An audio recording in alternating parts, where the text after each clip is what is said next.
Bonjour à toutes et à tous. Donc, je vous propose de démarrer cette table ronde sur nouveaux risques, nouveaux services avec un focus sur l'environnement et le climat. Et Guillaume, je te propose de commencer les présentations. Est-ce que tu peux nous dire qui tu es ? Oui, donc Guillaume Rosolec. Moi, je suis associé au sein du cabinet Adactis. Alors, Adactis, c'est pas une nouvelle boîte, hein, c'est une boîte un peu historique. Ça fait près de 35 ans aujourd'hui qu'on existe. On est initialement créé sur le marché français et présent aujourd'hui à l'international avec 250 collaborateurs. Une spécialité sur la modélisation du risque au sens large, qui aujourd'hui se traduit beaucoup par la connaissance du climatique. Et on propose à la fois des expertises, humaines, climatologues, actuaires, mais aussi des solutions techno. Et donc on aura l'occasion d'en parler un peu plus. Merci beaucoup. Romain, est-ce que tu veux poursuivre ? Bonjour, Romain Liberge. Je travaille à la Maïf, donc c'est une mutuelle d'assurance, dommages et vie. Voilà, et donc j'ai en charge effectivement les offres, le marketing et l'innovation. Merci beaucoup. Et on termine par toi, François ? Bonjour à tous. Donc moi, c'est François Lanavert. Je travaille chez AXA Climate. AXA Climate, c'est une filiale à 100% du groupe AXA. Filiale à 100% et 100% indépendante du groupe AXA qui offre des contrats d'assurance, des prestations de services et beaucoup de formations, si vous avez entendu parler de Climate School. Et donc, moi, je viens historiquement des métiers du risque, puisque j'ai travaillé 17 ans dans un cabinet de courtage qu'on appelait auparavant Grâce à Voix, dans les temps anciens, avant qu'il devienne WTW.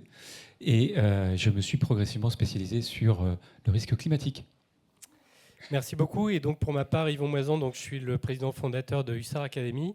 Nous faisons des parcours de formation qui allient la théorie et la pratique, de l'acculturation jusqu'au go-to-market, avec des hackathons. Et justement, nous avons fait un hackathon il y a une semaine avec le groupe AXA, AXA Climate et AXA France, mais également Nexity, le CEREMA et le Crédit Mutuel Arkea sur tous ces sujets. Et je suis également directeur académique du MBA de l'IPSA, donc qui est une école d'ingénieurs du secteur spatial dont on va également parler. Alors justement, en termes de transition, on va démarrer par cette première question. Comment justement on tire profit des avancées technologiques dans l'exploitation et la modélisation des données pour mieux prévenir, mieux mesurer et mieux tarifer les risques ? On va démarrer par toi, François. Vous avez chez AXA Climate un angle très orienté sur les données satellitaires, l'utilisation de capteurs. Est-ce que tu peux nous décrire plus précisément ce que vous faites ? Oui, bien sûr, Yvon. Donc, par définition, nous, on a commencé avec que de la donnée, puisque l'histoire d'AXA Climate, c'est l'assurance paramétrique. Donc, il n'y a pas d'humain dans le paramétrique quelque part. Vous savez, c'est un déclenchement par des datas. Sauf que, en fait, la data, elle n'est pas toujours disponible. Et quand vous avez besoin de couvrir, si on voit sur... j'ai prévu une slide. Voilà, par exemple, là, on est au Brésil. Et quand on a besoin de couvrir, en fait, de l'assurance sécheresse au Brésil, on n'avait pas de données sur place. Donc là, on utilise très vite de l'imagerie satellitaire. Et là, on a une imagerie satellitaire qui nous donne des températures à la surface du sol qui nous permettent donc de déclencher un contrat d'assurance paramétrique. Et l'avantage du satellite, c'est que ça couvre le monde entier. Donc on travaille avec une boîte au départ néerlandaise et maintenant américaine qui s'appelle Planet Lab, avec qui on a fait un partenariat. Et il y a 200 satellites dans le monde qui nous fournissent des datas de ce type de cartes.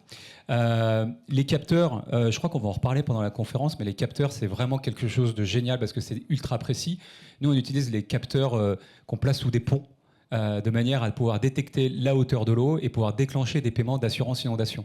On assure comme ça un certain nombre de campings. Vous savez que le camping, c'est un peu le parent pauvre de l'assurance inondation en France. Il y a aussi un autre exemple que je voulais vous montrer sur la slide suivante.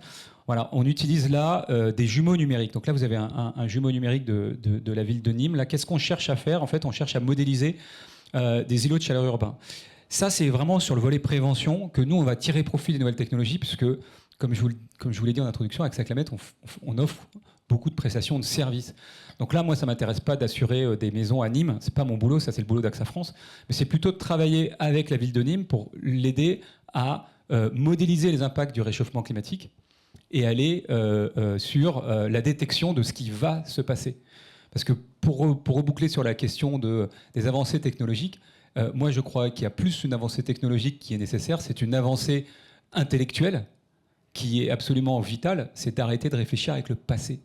Et cette avancée intellectuelle, elle consiste à dire j'arrête d'aménager la ville de Nîmes en regardant ce qui s'est passé dans les 30 dernières années. J'aménage la ville de Nîmes en pensant à ce qui va se passer dans les 50 prochaines années. Et ça, en fait, c'est un paradigme qui n'était pas évident dans le monde de l'assurance, parce que dans le monde de l'assurance, on regarde année après année ce qui se passe et puis on tarifie en conséquence, quoi. Merci beaucoup. Donc un changement total de vision des choses.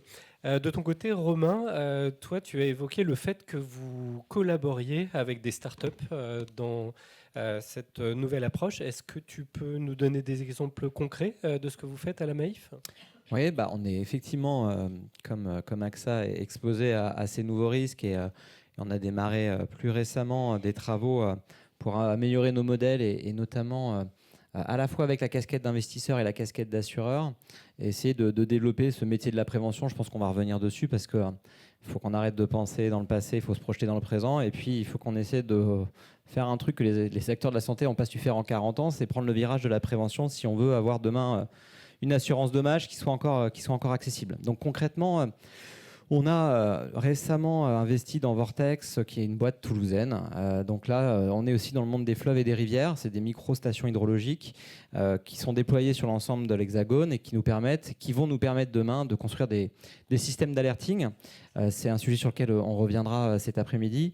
Comment on peut finalement anticiper / atténuer un péril climatique en captant ces données terrain, qu'on vient combiner aussi, comme AXA, et je pense maintenant tous les assureurs, avec de la donnée satellitaire. En ce moment même, il y a des inondations en Ille-et-Vilaine.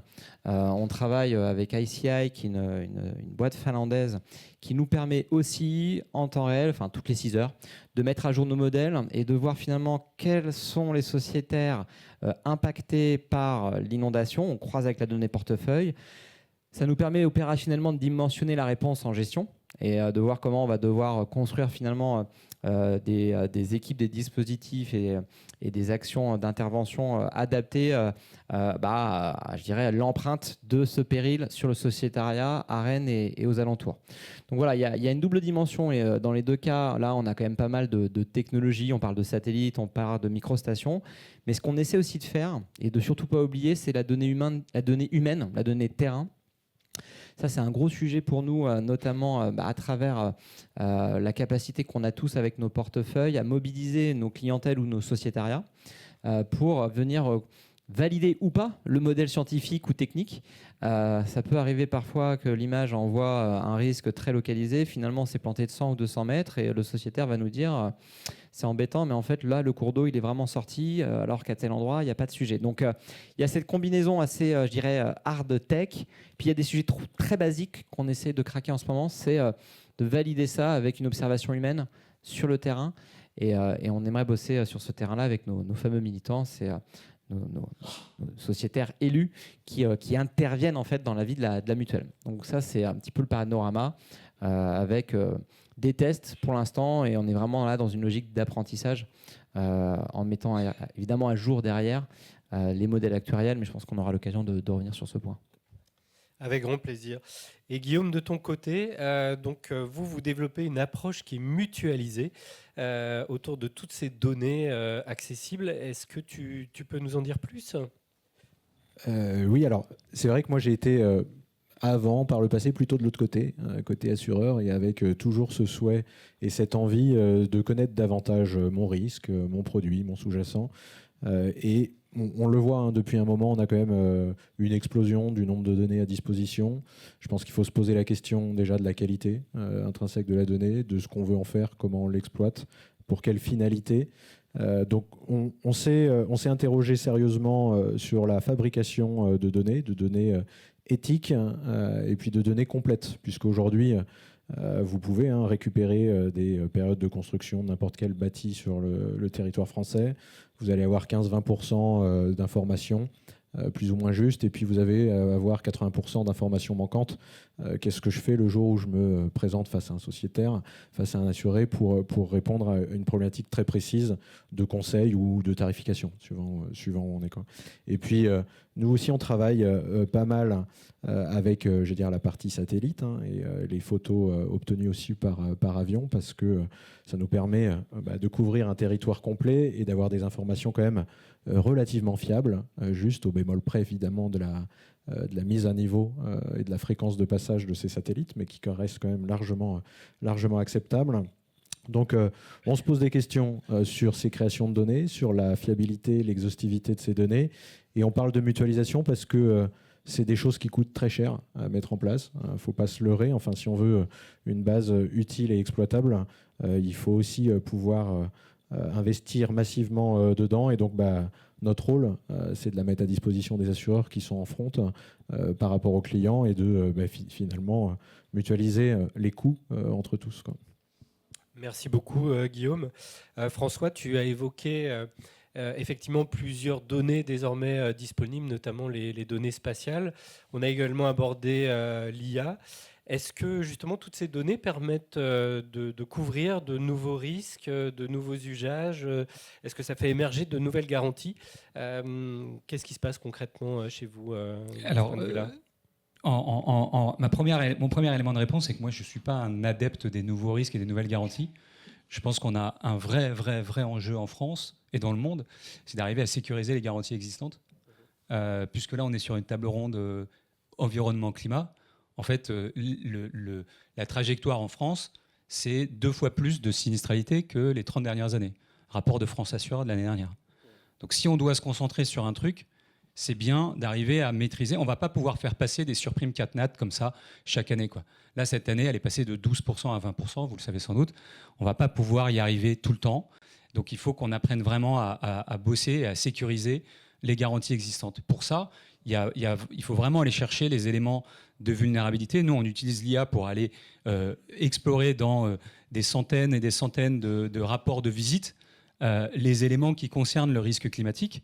Ce n'est pas toujours parfait. Des décisions aussi, des décrets de préfet, par exemple, on va passer en revue tous les décrets de restriction d'eau pour aller dire à des clients qui sont des industriels et qui disent « moi c'est cool, je suis dans une zone où il n'y a aucun problème de stress hydrique ». On leur dit « alors primo, en fait, à Dunkerque, oui, il y aura des vrais problèmes de stress hydrique. Deuxio, les restrictions d'eau qui s'appliquent quand il y a ces problèmes de stress hydrique, voilà ce que ça veut dire ». Donc pour ça, en fait, on va aller chercher de la donnée un petit peu partout en allant chercher dans les éléments passés de manière à éclairer les éléments futurs. Parce que, enfin, on a affaire à on a la petite maison à la prairie, quoi. Enfin, il y a plein de bisounours autour de nous. C'est un peu magique. Les gens pensent qu'on sera toujours assuré. On sera assuré si on arrive à gérer la croissance de nos moyens de prévention, quoi. Enfin, de l'amélioration de ça. Donc moi, je suis pas vraiment je suis plutôt sur l'éclairage de la manière dont le risque va se dégrader. Ça va pas offrir de nouvelles garanties, non. En fait, là, on entend plutôt que les garanties crac, quoi. Il y en a de moins en moins, quoi. Merci beaucoup. Je plombe un peu l'ambiance, quoi, mais. Oui, mais c'est la thématique de la table ronde. De ton côté, Guillaume, alors toi, tu m'as plutôt parlé de cas d'usage. Donc effectivement, vous aviez une approche qui n'était pas forcément liée à la donnée ou à l'IA, mais vraiment, tu te focalisais sur ces cas d'usage. Là aussi, est-ce que tu peux l'illustrer ? Oui, parce que moi je rejoins totalement François. Enfin, je pense pas. On travaille principalement sur du risque habitation, sur du risque autour des bâtiments, et je crois pas qu'on va avoir le produit à la mode qui révolutionne l'assurance MRH. Si déjà il fait ce qu'il doit faire, ça sera très bien. Par contre, là où je crois beaucoup au rôle de l'assureur aussi demain, c'est au rôle de conseil qu'il doit aussi porter, quoi. Le conseil, ça peut commencer par la bonne couverture pour le bon risque. Aujourd'hui, combien de vos assurés sociétaires se sont retrouvés finalement avec une petite irritation parce qu'ils n'avaient pas la garantie qui pour autant correspondait à leur profil de risque, que ce soit sur des équipements photovoltaïques, sur une présence de piscine, sur une véranda qu'ils ont construit dans le futur, et ils n'ont pas mis à jour leur contrat parce que ça leur paraissait finalement assez logique. Donc ce qu'on propose, nous, c'est d'être capable déjà de scanner et de lire un portefeuille complet d'assurés MRH, et puis de leur dire, tiens, est-ce que vous avez bien la bonne couverture, la bonne garantie, le bon produit par rapport au sous-jacent et au risque du bâtiment en tant que tel, quoi. Ah tiens, il a une piscine, il ne l'avait peut-être pas à l'époque, mais ça peut l'intéresser d'être couvert aussi sur sa piscine. Ah tiens, celui-ci a des panneaux photovoltaïques, est-ce qu'on est sûr qu'il en a conscience? Donc nous, notre solution, c'est déjà d'être en capacité d'avoir une lecture la plus juste, la plus récente possible sur le bien en lui-même. Et puis, on en reparlera à différentes reprises parce que je suis aussi persuadé que c'est clé. La prévention n'a de sens que quand elle est personnalisée et adaptée, quoi. On ne va pas proposer la même chose à 2 maisons voisines et adjacentes qui auront des caractéristiques propres sur un risque RGA ou sur un risque inondation, quoi. Donc, ça, c'est pour l'importance, d'après nous, de bien connaître via la donnée, via la data, les contrats en portefeuille. Et puis, on parle de cas d'usage et d'hétérogénéité parce que faut pas se leurrer, vous avez des acteurs, des assureurs qui sont dans une logique de rentabilité et donc qui vont vouloir agir sur 80% de leur volume, à savoir le stock, et donc être capable de le piloter au mieux par de la tarification ou par de la prévention. Et puis, vous avez des acteurs qui sont dans une logique de déploiement commercial et qui vont être en mesure d'interroger in situ, en live, n'importe quel bâtiment pour avoir la meilleure proposition, quoi. Donc, chacun doit s'y retrouver et là, la donnée peut se rendre multimodèle sans problème. Merci beaucoup. Alors Romain, ma question portait sur les nouvelles opportunités liées à l'IA, à la data. Et puis tu m'as tout de suite arrêté en me disant mais non, tu sais, on n'est pas obligé d'être dans la hard tech pour faire évoluer nos modèles. Alors est-ce que tu peux illustrer ce que tu voulais dire par là? Il y a plein de données en fait déjà. Les assureurs en stockent un paquet et aujourd'hui la question c'est comment déjà j'arrive à la faire vivre dans mon propre système. Donc ce chantier pour moi de construction d'une base de données riche, activable, en prenant appui sur d'autres sources externes, notamment en travaillant avec des acteurs publics, avec d'autres assureurs ou avec les universitaires, c'est un chantier en soi. Et c'est quelque chose qui me rappelle les premières années de la transfo digitale. On voulait faire des choses incroyables, mais déjà, stabilisons les fondamentaux et mettons et rangeons bien la maison en interne parce qu'il y a déjà des choses à exploiter dans nos propres data lakes, dans nos propres bases.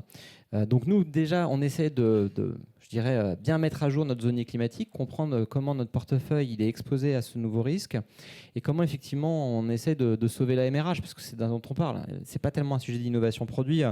Le sujet du climat, c'est l'assurabilité et c'est l'accessibilité à l'assurance.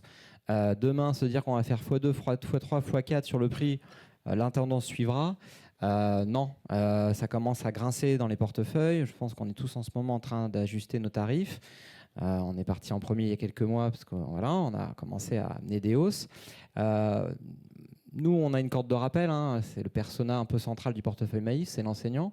C'est positionnement 2 000 € par mois quand je travaille. Au début de ma carrière, une police d'assurance MRH qui fait x2, x3. Je commence à approcher une prime qui avoisine peut-être sur certains risques 900 000 € par an. Enfin, vous voyez, il y a un sujet d'arbitrage budgétaire qui commence à arriver et il y a un risque vraiment de voir le marché partir ailleurs ou tout simplement pas se couvrir. Donc notre sujet, nous, c'est pas tellement l'innovation produit garantie, c'est qu'est-ce qu'on construit autour.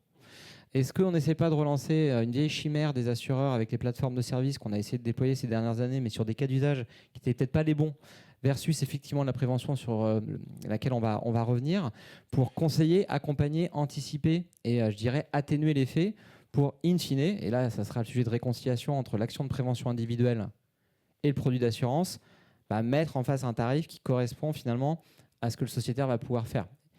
Et ça, c'est pas de l'IAGEN pour l'instant, ça peut servir, et c'est vrai qu'en ce moment on en parle beaucoup. C'est plus déjà de la bonne mécanique sur capter la bonne donnée, capter la donnée de prévention. Nous, on a un sujet très basique en ce moment. Comment dans les parcours, on arrive à aller chercher une action de prévention individuelle qui a été mise en place par le sociétaire. Et après, une fois qu'on a cette connaissance-là, comment ça s'articule et ça vient se coupler ou pas avec une logique de pricing. C'est devant nous, on n'y est pas encore, mais ça ne nécessite pas derrière des gros LLM et des investissements important dans la hype du moment. Ça va sûrement changer notre industrie, mais on est plutôt, nous, dans un temps 1, à mettre d'équerre cette base pour ensuite proposer des services utiles. Et avoir des ratios qui redeviennent verts, parce que je pense qu'aujourd'hui, les ratios combinés de MRH, plus beaucoup d'actes. Enfin, c'est compliqué, je pense, dans le marché. Merci beaucoup Romain pour cette transition. Alors justement, si on se focalise sur le parc immobilier actuel et si on veut justement maintenir l'assurabilité de ce parc immobilier, quels sont les nouveaux moyens qu'on peut mettre en place, François, de ton point de vue, sous quels angles on peut aborder cette problématique? Bah, pour moi, c'est pas l'IA ou les satellites, hein. C'est d'abord la réglementation. Alors, je fais une caricature parce que là, j'ai encore une réponse de français. Le mal français, allez, bam, on réglemente et tout. En fait, si on se transpose outre-Atlantique et qu'on va chez les Américains, qu'on ne peut pas vraiment taxer pour être hyper fan de régulation, on arrive à New York. À New York, après Sandy, vous vous souvenez cet ouragan ce cyclone qui avait donc inondé la ville de New York par submersion marine. Après Sandy, ils ont fait passer une loi, les Américains. Ils ont dit désormais, tout bien immobilier, tout nouveau projet à New York doit intégrer des trajectoires de sea level rise, de hausse du niveau de la mer, à horizon 2050. Ils ont dit ça en 2014. Ils ont fait ça en 2014. Nous, en France, on est en 2025. On a sorti une trajectoire de réchauffement à l'adaptation au changement climatique, la fameuse TRAC, et elle n'est même pas contraignante. C'est-à-dire que nous, en 2025, vous pouvez encore construire une maison où vous voulez. Vous allez regarder le PLU et roule ma poule. Le PLU il va vous dire c'est pas inondable. Allez, on y va. Et en fait, on y va. On y est allé dans les Hauts-de-France. Dans les Hauts-de-France, on a construit des baraques dans des zones qui sont inondables maintenant. Et maintenant, on se dit ah. Donc la réglementation, oui, la réglementation, c'est un outil absolument indispensable. Deuxième outil auquel je pense aussi, c'est la formation. La formation. Il faut que tout le monde bouffe de la formation. Et donc nous, on a fait Climate School. C'est gratos pour les étudiants, c'est gratos pour les particuliers. Ça embarque 6 millions de collaborateurs dans les grosses boîtes. On a fait Climate School gratos pour les mairies de moins de 10 000 habitants. Et donc tous les agents municipaux, ils ont ça gratos. Et parce que dans les mairies, on trouve encore des gens qui raisonnent normalement, quoi, avec la réglementation. Et la réglementation, elle a pas évolué. Donc voilà. Et puis le dernier truc que je voulais mentionner aussi, c'est les systèmes d'alerte. Les systèmes d'alerte qui fonctionnent au niveau mondial. Il n'y a que 2 humains sur 3 ne bénéficient pas de système d'alerte. Il n'y a qu'un humain sur 3 qui bénéficie d'un système d'alerte en cas d'inondation. Voilà. Donc là, il y a un enjeu mondial. Et rappelons-nous quand même que nos systèmes d'assurance, ils sont réassurés par des grands réassureurs. Donc en fait, il y a une sorte aussi de mutualisation mondiale. Si davantage d'humains étaient équipés, on pourrait économiser entre 3 et 16 milliards de dollars d'après l'Organisation météorologique mondiale.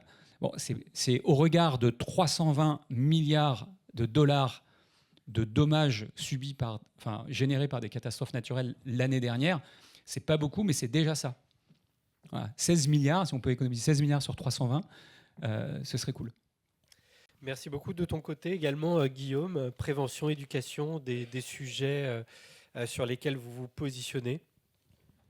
Oui, forcément, parce que on l'a dit là à plusieurs reprises, mais on a eu beaucoup tendance à se baser sur un historique, longue période ou haute période de retour de tel ou tel événement pour prédire dans une tarification le futur. Franchement, il suffit de regarder les 20 dernières années. En moyenne, en France, sur le marché que je maîtrise le mieux, les événements climatiques, c'était 1,7 milliard dans les années 2000, 2,7 dans les années 2010. Donc, je vous laisse calculer le gap, mais il est déjà clé. Et on estime que sur les 5 dernières années, on tangente et on flirte les 6 milliards de consommation annuelle sur tous les événements climatiques. Donc, on ne peut plus dire que chaque année peut être pris aléatoirement comme un tirage indépendant et on va se baser là-dessus pour prédire la suite. On ne peut pas dire qu'on ne sait pas, quoi. Et je pense vraiment que sur l'assurabilité et la protection du marché français, la première chose, c'est le savoir. Parce que le savoir, c'est le pouvoir. Et là-dessus, moi, je suis assez surpris parce que on parle de prévention, on parle beaucoup de prévention sur le marché assurantiel. Est-ce que vraiment les assureurs peuvent porter une prévention individuelle du bien ? Je ne crois pas. Je ne crois pas parce que sur une cotisation moyenne à 300 €, aller investir massivement et protéger et prévenir sur une maison, c'est très compliqué. Alors, plus en parlant de protection que de prévention. Par contre, ce qu'on peut faire en tant qu'assureur, c'est arriver en haut de la chaîne et avoir le rôle de préventeur, de conseil Et là, ça n'aura de sens que si c'est vraiment personnalisé, adapté, parce qu'aller dire à tout le monde, vous devez faire ça, alors qu'il n'est pas du tout soumis au risque, ça a très peu de chances d'arriver et de voir le jour et d'avoir un quelconque impact. Et souvent, quand on a fait les tests avec les solutions qu'on propose, on se rend compte que le client final n'est pas forcément au courant du risque sur lequel il est positionné. Aujourd'hui, on sait qu'une maison sur deux est soumise à un risque de subsidiance avec un mouvement RGA. Je mets au défi l'ensemble des Français d'être en accord avec ce chiffre. 60% des pavillons individuels sont soumis à un risque d'inondation. Alors, par remontée de nappe phréatique, par débordement, par ruissellement, c'est pareil, je ne suis pas sûr que ça soit véritablement connu. Et quand on sait l'importance que va accorder un propriétaire à son bien quasi le plus précieux, à son habitation, on peut penser que lui sera le plus à même, dans la mesure de ce qu'il peut porter, de faire des aménagements ou des travaux pour se prévenir, quoi. Donc c'est plutôt de savoir qui est intéressant et de diffuser l'information quand on l'a, quoi. Merci beaucoup. De ton côté, Romain, c'était également un point sur lequel tu as insisté, effectivement, prévention, mais également sur cette notion de réparer et de réparer mieux. Qu'est-ce que tu as en tête plus exactement sur ce réparer mieux? Alors, je reviendrai après sur l'autre question, sur quand même la réponse prévention individuelle et ce qu'on peut essayer de faire, notamment en termes d'éducation et d'acculturation. Le réparer mieux, c'est le début. C'est finalement comment on arrive demain après sinistre, lorsque on met en œuvre la garantie, à je dirais réduire le niveau d'exposition si un nouveau péril devait survenir. Je vais prendre l'exemple de l'installation électrique. Vous l'avez au sous-sol, vous vous faites inonder, boum, on intervient. Est-ce qu'on ne doit pas essayer de remettre l'installation au premier étage parce que potentiellement, si l'eau revient, ça nous coûtera moins cher? Là, il y a des sujets et des discussions en cours parce qu'il y a toujours la problématique de l'enrichissement sans cause et donc il y a une petite sensibilité en ce moment dans les services juridiques. Mais je sais qu'il y a des travaux, notamment avec les pouvoirs publics lorsqu'ils seront restabilisés, qui pourraient nous permettre quand même d'aller chercher du bon sens sur finalement... Quand je répare, je sais déjà potentiellement qu'il ne faut pas remettre de la moquette ou l'installation de la même manière parce que derrière, ça me coûtera moins cher si dans 3-5 ans, l'eau vient refaire un tour. Donc ça, c'est le début quand même, le réparer mieux. Il y a ce petit point d'attention sur l'enrichissement sans cause du sociétaire, mais on est en train d'y travailler à la fois dans la réponse post-sinistre et également dans les affaires publiques chez nous et plutôt dans les relations qu'on peut avoir avec les institutionnels. Peut-être sur la prévention, et je crois que je suis toujours dans le fil, mais quand même sur la prévention individuelle, le savoir, c'est le pouvoir. Je suis complètement en phase avec cette assertion. On a cette question d'éduquer notre sociétariat et nos clients qui ont besoin de comprendre potentiellement quel est le niveau d'exposition au risque climatique de leurs biens. Il y a 2 ans, nous, on a mis en ligne une plateforme qui s'appelle ausalentours.maif.fr. C'est un espèce de bac à sable qui nous permet finalement, en étant branché sur nos propres jeux de données, sur notre zonier, de restituer à la maille adresse individuelle votre niveau d'exposition, géosécheresse, inondation, submersion, avec, je dirais, derrière, en plus de cette cartographie et des couleurs qui peuvent parfois faire un peu peur, mais un premier niveau d'information pour l'ensemble du grand public et pour nos sociétaires. Ce qu'on essaye de faire désormais, c'est de les accompagner pour initier des diagnostics de vulnérabilité de leurs biens. C'est pas facile, parce que on approche un sujet qui n'est pas forcément le sujet auquel on pense en se levant ce matin, mais il faut savoir qu'il y a aujourd'hui avec le fonds Barnier, même si c'est une usine à gaz, des moyens qui peuvent être mobilisés pour accompagner des travaux de mise en résilience du bâti suite à ce type de diagnostic. On travaille avec Mayan, qui est un centre de résilience avec derrière toute une expertise pour justement être capable d'identifier les points de vulnérabilité, que ce soit sur de la géosécheresse ou de l'inondation. Il existe aujourd'hui des outils qui permettent justement de protéger la maison. Maintenant, on a commencé à tester pas mal de parcours. On va pas se mentir, la réaction, elle est un peu bon, ok, très bien, c'est intéressant. On les rappelle 6 mois plus tard, le diagnostic a été réalisé, le chantier n'a pas forcément été lancé, parce que c'est lourd en fait de faire un chantier de mise en résilience du bâti. Par ailleurs, quand on interroge le sociétaire et qu'on tire le fil, je vais reprendre l'exemple de cette installation électrique. le retour qu'on a, c'est oui, mais si je fais ça, je ne pourrais pas revendre la maison parce que les gens vont se demander pourquoi j'ai mis l'électricité au premier étage. Et donc, en fait, je n'ai pas intérêt forcément à mettre en place. Donc, vous voyez, il y a quand même ça, plein de contraintes terrain opérationnelles qu'on est en train de tester, de regarder, de qualifier. À la fin, on est convaincu, malgré tout, qu'il y aura une réponse collective, mais c'est comme dans la santé, c'est aussi en accompagnant nos clients, nos sociétaires, en les guidant et en leur montrant quel chemin ils peuvent emprunter, qu'on arrivera à réduire notre exposition au risque. Il ne faudrait juste pas reproduire ma prime rénov'. Je prends l'exemple de la rénovation énergétique en France, extrêmement compliqué. Il faut vraiment entrer dans un parcours du combattant. Et donc derrière, comment on arrive à optimiser l'allocation des fonds dans le fonds Barnier pour permettre à des sociétaires exposés sur ces risques de lancer ces travaux et de protéger leurs biens, la santé de leur maison finalement. Il y a un truc à tirer, hein, comme dans le monde de la santé, comment on projette ça dans le carnet de santé numérique de l'habitat. Donc, work in progress, mais les retours sont plutôt bons. Maintenant, le sujet, ça va être le passage à l'action. Certains acteurs dans ma tarif me diraient vraiment, il va falloir contraindre. On n'en est pas encore là, mais en tout cas, il y a tout un écosystème complexe dans lequel l'assureur peut jouer un rôle de conseil, d'orchestrateur pour aider les sociétaires justement à s'équiper et à se protéger.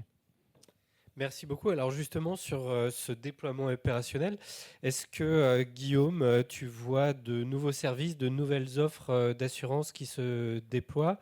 Et également, est-ce que tu vois en termes de mise sur le marché des stratégies qui s'opèrent justement pour passer dans cette mise en action?